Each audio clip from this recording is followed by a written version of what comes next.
आजमगढ़ के डॉक्टर प्रदेश के डॉक्टरों और केंद्र के डॉक्टरों के साथ मिलकर के किसी भी वक्त हड़ताल पर जा सकते हैं। नमस्कार, मैं रवि प्रकाश सिंह, आप देख रहे हैं पूर्वांचल एक्सप्रेस न्यूज़ का वेब पोर्टल।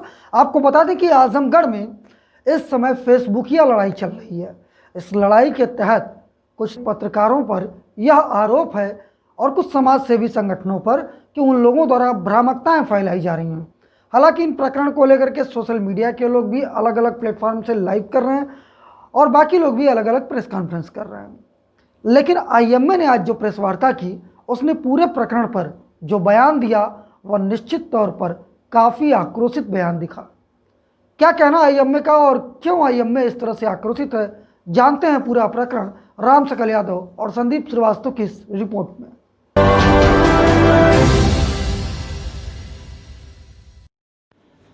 आखिरकार सोशल मीडिया से शुरू हुई फेसबुकिया जंग अब धीरे धीरे तूल पकड़ती जा रही है।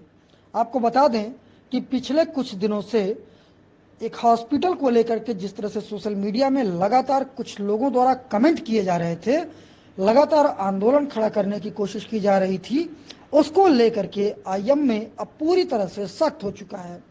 आईएमए ने आज एक प्रेस वार्ता की। इस प्रेस वार्ता करने के पीछे उनका मकसद यह था कि उन्होंने यह बताया कि फेसबुक, व्हाट्सएप और बाकी जगहों पर इस तरह की खबरें आ रही थी कि आईएमए की प्रेस वार्ता सुनियोजित थी। लेकिन इस तरह की अफवाह क्यों उड़ी थी, इसको भी आपको जानना जरूरी है। आपको बता दें कि कुछ दिनों पूर्व एक पोस्ट की जाती है जिसमें एक व्यक्ति द्वारा लिखा जाता है कि शारदा चौराहे स्थित एक बड़े हॉस्पिटल से कोविड पॉजिटिव मरीज की डेड बॉडी चुपके से निकाल दी जाती है, जिसके बाद से फेसबुक और अन्य जगहों पर तमाम तरह के कमेंट्स आते हैं। चूंकि इस चौराहे के अगल बगल जो हॉस्पिटल थे, उनमें से एक हॉस्पिटल के मैनेजर द्वारा शहर कोतवाली में यह मुकदमा दर्ज करा दिया जाता है अज्ञात के खिलाफ कि आखिर मामले की सत्यता क्या है, इसकी जांच पुलिस क्यों नहीं करती। साथ ही साथ उन्होंने अपने एफआईआर में यह भी कहा कि उनके हॉस्पिटल को लेकर के भी कुछ लोगों द्वारा फेसबुक पर कमेंट कर रहे हैं, जिससे उनके स्टाफ को और उन लोगों को ऐतराज है।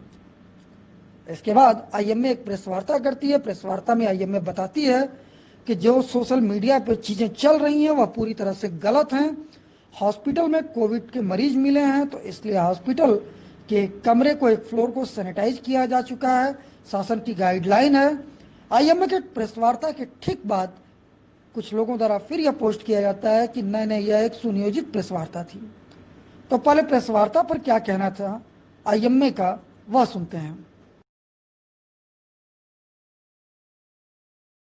इसके पहले भी हम प्रेस कॉन्फ्रेंस किए हैं। आप 5-6 दिन हो गया करीब। जब सोशल मीडिया नहीं, तो सोशल मीडिया पर किस तरह का आरोप लगाया जा रहा है, क्या है?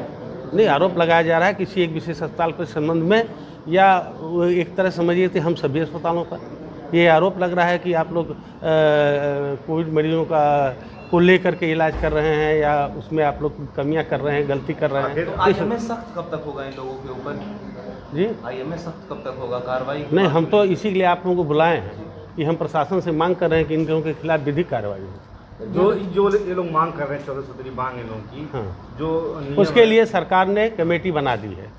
वो कमेटी जांच कर रही है, वो अपनी रिपोर्ट जैसा देगी उस हिसाब से कार्रवाई होगी। डॉक्टर सलमानी का अस्पताल सीज हुआ, उस पर क्या कर? मैं बता देता हूँ, डॉक्टर सलमानी का अस्पताल जो सीज हुआ, उसमें कारण ये था कि उस समय देखिए यहाँ पर सीएमओ ऑफिस में हम लोगों की ट्रेनिंग हुई थी। 2 शिफ्टों में जो हमारे नर्सिंग होम हैं, जो एमबीबीएस डॉक्टर हैं, उनकी ट्रेनिंग हुई, तो उनको क्लीन चिट मिल गई कि अब मैंने क्या प्रोटोकॉल है ये आप लोग फॉलो करेंगे, कैसे आप वहाँ हॉस्पिटल को चलाएंगे। तो चलिए, फिर उन्होंने आज एक दूसरी प्रेस वार्ता की जिसमें सभी पत्रकारों को लगभग मेरे हिसाब से आमंत्रित किया। पत्रकारों ने अपने सवाल पूछे, पर कहीं ना कहीं से डॉक्टरों के मन में भी कुछ चल रहा था। दरअसल अपने प्रेस वार्ता के दौरान आईएमए के डॉक्टरों का यह कहना था कि आज कुछ लोग जो पत्रकार नहीं हैं, वह भी पत्रकार बन करके पत्रकारिता की गरिमा को गिरा रहे हैं। जब हमने यह पूछा कि आखिरकार इस पूरे मामले में अज्ञात के खिलाफ मुकदमा दर्ज क्यों है, तब आईएमए ने बताया कि मामला अभी तक अज्ञात में जरूर दर्ज है, लेकिन वह कल 11 बजे डीएम से मुलाकात करेंगे और बाकायदे फेसबुक पर किए गए सभी कमेंटों के स्क्रीनशॉट रखे जा चुके हैं।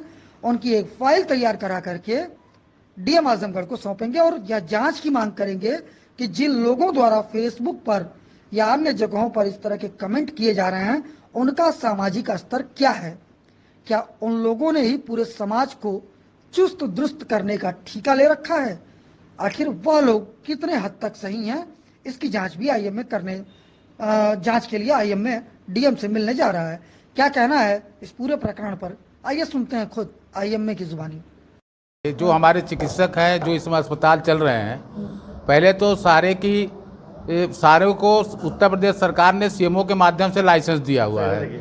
सारे लोग लाइसेंस प्राप्त करने के बाद अपने अस्पतालों को चला रहे हैं। बीच में कोविड-19 का केस आ गए। कोविड-19 के जब केस आए तो अस्पतालों को काम करने से रोका गया। सारे चिकित्सकों को जिलाधिकारी महोदय ने ग्रामीण एम्बुलेंस सेवा और टेली कम्युनिकेशन के माध्यम से इलाज करने का आह्वान किया। हम लोगों की मीटिंगें हुई। हम लोगों ने जनहित में टेली कंसल्टेशन के द्वारा और मोबाइल सेवा के द्वारा जनता का इलाज किया जहां जितना हमको संभव था। उसके बाद से फिर हम लोगों की ट्रेनिंग हुई। ट्रेनिंग में हम लोगों को ये तय किया गया कि आपको ट्रेनिंग किया जा रहा है, आपको स्टाफ को ट्रेनिंग दी जा रही है और अब आप अपने अस्पताल में इमरजेंसी सेवा कोविड-19 पेशेंटों से बचाव करते हुए चलाएं। हमने उसके अनुसार ट्रेनिंग प्राप्त करने के बाद पूरे अस्पताल के कर्मचारियों को ट्रेन करने के बाद पूरी जो भी गवर्नमेंट की गाइडलाइन थी, थर्मल स्कैनिंग है, रजिस्ट्रेशन, सबका नाम है, पूरे मशीन का जो पेशेंट हमारे अस्पताल में आ रहा है उसका सब तय करने के बाद हमने अपने अस्पताल की सेवाओं को चालू किया। 2 प्रकार के पेशेंट इस समय आ रहे हैं। कुछ सिम्टोमेटिक आ रहे हैं, कुछ एसिम्टोमेटिक आ रहे हैं। जो सिम्टोमेटिक पेशेंट आ रहे हैं, जिनको फीवर है या जो भी इस प्रकार से लक्षण आ रहे हैं, उसको तुरंत अस्पताल और अस्पताल के डॉक्टर उनको रेफर कर रहे हैं कि वो जहाँ भी आइसोलेशन वार्ड है, इटौरा में है या मेडिकल कॉलेज है, वहाँ जाएँ। लोग जो एसिम्टोमेटिक पेशेंट है, अगर उनको हम गलती से भर्ती कर ले रहे हैं, अगर वो जाँच के दौरान अगर पॉजिटिव पाए जाते हैं तो तुरंत उनको हम रेफर कर रहे हैं, जो गवर्नमेंट के द्वारा हमको अधिकृत किया गया है। इन सब बातों को लेकर के कुछ कतिपय लोग जो फेसबुक के माध्यम से कर रहे हैं, जैसा कि कुछ पत्रकार हैं जो कि पत्रकार पूरी तरह से नहीं है, क्योंकि हम लोग जानते हैं, माननीय अध्यक्ष जी को भी मालूम, हमें भी मालूम है और आपको भी मालूम है। आप चाहते हैं कि हम आप लोगों को उनका नाम बताएं तो हाँ, ये इस प्रकार के लोग जो पत्रकारिता को गंदा कर रहे हैं। आप सभी सम्मानित पत्रकार हैं, हम सभी सम्मानित डॉक्टर हैं, लेकिन आपके व्यवसाय को कुछ लोग गंदा करके ऐसा माहौल बना करके डॉक्टरों को और अस्पतालों के पीछे पड़ करके गिरोहबंदी की तरह काम कर रहे हैं। कि जिस तरह से पोस्टें चल रही थीं, उन पोस्टों को लेकर के आईएमए ने कहा कि वह किसी से डरते नहीं हैं। वह अभी तक केवल चीज़ों को देख रहे थे, लेकिन अब यह चीज़ें ज़्यादा हो रही हैं तो लिहाजा कार्रवाई होनी ज़रूरी है। और कार्रवाई ऐसे होगी कि जो अब तक अज्ञात एफआईआर थी वह फेसबुक पर पोस्ट करने वाले, शेयर करने वाले और भ्रामक खबरों को फैलाने वालों के नाम से एफआईआर जाएगी। और यह नाम उन्हें खोजना नहीं है, क्योंकि यह सारे रिकॉर्ड फेसबुक पर मौजूद हैं। क्या कहना रहा डॉक्टर अशोक सिंह का, सुनते हैं। और जो हमारा पेशेंट और डॉक्टर का जो रिलेशनशिप होता है, हमारा एक कॉन्ट्रैक्ट होता है। जब मरीज हमारे अस्पताल में आता है तो हमारा एक उसके साथ कॉन्ट्रैक्ट होता है कि हम उसका इलाज करते हैं, और मरीज का भी कॉन्ट्रैक्ट होता है कि उसका इलाज करेंगे। लेकिन जो भी आप लोग घटना देख रहे हैं, पेशेंट और मरीज के कॉन्ट्रैक्ट का कहीं भी कोई ब्रीच नहीं है। न मरीज को कोई शिकायत डॉक्टर से है, न डॉक्टर को किसी मरीज से शिकायत है। ये जबरदस्ती से उगे हुए ये लोग ऐसे खरपतवार हैं जो कि आकर के माहौल को गंदा कर रहे हैं डॉक्टर और पेशेंट के बीच के। हमारे फेसबुक आईडी से वो लोग जुड़े हुए नहीं है, लेकिन मैं उनको मंगा रहा हूं, अगर मुझे आईडी मिल गया कि जो भी आईडी पेश किया है, जो भी व्यक्ति होगा, उसका मैं खुद कल नाम डीएम को देने वाला हूं। अब मैं मांग करूंगा कि इनके बारे में इनकी जांच कराई जाएगी कि कौन लोग हैं और क्या समाज का सारा ठेका ही लेके बैठे हैं। बहरहाल इस पूरे प्रकरण के बाद हमने पूछा कि आखिर सच्चाई क्या है। आईएमए ने जो बातें बताई, जो मानक बताए और जिस तरह से एक प्राइवेट हॉस्पिटल को लेकर के सोशल मीडिया पे लगातार कमेंट्स हो रहे थे, उसके बारे में क्या कहना था आईएमए के डॉक्टरों का, पहले वह सुनते हैं और देखते हैं कि आईएमए की बातों में कितना दम है। इंजरी की वजह से और उसको कोरोना पॉजिटिव आता है सर। नहीं, ऐसा है, मैं बता दूँ, कै तारीख को भर्ती हुआ था? 20 तारीख को भर्ती, 20 को हुआ था, वो 22 को भर्ती हुआ था। अब सुन लीजिए, यही भ्रामक प्रचार होता है, भ्रामक मीडिया फैलाती है। वो मरीज 22 तारीख को भर्ती हुआ था। उसके बाद उसको अल्टर सेंसोरियम में पेशेंट था, अल्टर सेंसोरियम में था। उसके बाद उसको ट्रीट किया गया। ट्रीट करने के बाद जब वहाँ उन्होंने कंटोनमेंट जोन बना रखा है, 2nd फ्लोर पर उसको रखा। नीचे कंट्रोलमेंट समझ रहे हैं ना, पहले मरीज आएगा तो ही रखा जाएगा। ये आपके KGMC में भी इसी तरह बनाया गया है। हमारे डॉक्टर साहब भी गए, जब गए डॉक्टर इम्तियाज़ अहमद खान, वो पहले कंट्रोलमेंट जोन में रखा गया, फिर जाँच कराई गई। जाँच कराने के बाद जब पॉजिटिव आया तब फिर उनको कोविड वार्ड में भेजा गया। तो पहले तो मरीज़ का जान बचाना है ना, तो जान बचाने के बाद उसका फिर वो किया गया, कोविड जाँच पॉजिटिव आए उस पेशेंट को तुरंत, यही गलत जानकारी को 22 को आया पेशेंट, वो पेशेंट तुरंत कोविड हॉस्पिटल को रेफर कर गया है, मैं अपने रिकॉर्ड के साथ। अब आपको बता दें इतने पर ही यह पूरा मामला रुकने वाला नहीं है, क्योंकि अब IMA ने भी उन सोशल साइटों पर लिखने वालों से आर पार की लड़ाई लड़ने का मन बना लिया है।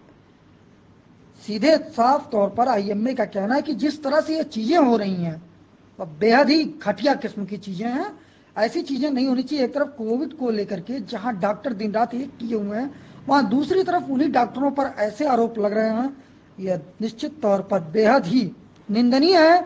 उन्होंने कहा इसको लेकर के जिले की IMA नहीं, प्रदेश की IMA नहीं, ऑल इंडिया की IMA से बात होगी और जरूरत पड़ने पर बाकायदे आंदोलन किया जाएगा और स्वास्थ्य सेवाओं को ठप भी किया जाएगा। ये इस प्रकार के लोग जो पत्रकारिता को गंदा कर रहे हैं, आप सभी सम्मानित पत्रकार हैं, हम सभी सम्मानित डॉक्टर हैं, लेकिन आपके व्यवसाय को कुछ लोग गंदा करके ऐसा माहौल बना करके डॉक्टरों को और अस्पतालों के पीछे पड़ करके गिरोहबंदी की तरह काम कर रहे हैं। कभी इनके खिलाफ कल DM से हम लोगों ने समय लिया 11 बजे, और DM से मैंने बात किया है कि इस प्रकार से मनी लॉन्ड्रिंग का केस चल रहा है डॉक्टरों के ऊपर। अगर इस प्रकार की स्थिति चलेगी, हमारा डॉक्टर भयग्रस्त रहेगा, तो हम चिकित्सा सेवा को बिल्कुल ठप कर देंगे और हम पूरा आंदोलन करेंगे, उनके खिलाफ कार्रवाई की मांग करेंगे, मुख्यमंत्री से मांग करेंगे, राज्यपाल से मांग करेंगे, प्रधानमंत्री से मांगे, राष्ट्रपति से मांग करेंगे, हमारे प्रदेश के IMA को लाएंगे, नेशनल प्रेसिडेंट को इसमें इन्वॉल्व करेंगे, लेकिन डॉक्टरों के हित को अहित नहीं होने देंगे। तो आपने सभी बातें सुनी, सब कुछ सुनी, लेकिन सबसे बड़ा सवाल यह उठता है कि यदि जिस तरह से इस समय महामारी फैली हुई है, अगर ऐसे में हमारे घर का, आपके घर का, या आपके किसी परिचित का, या कोई भी XYZ किसी के भी मरीज को अगर स्वास्थ्य सुविधाएं न मिली तो उसका अंजाम क्या हो सकता है।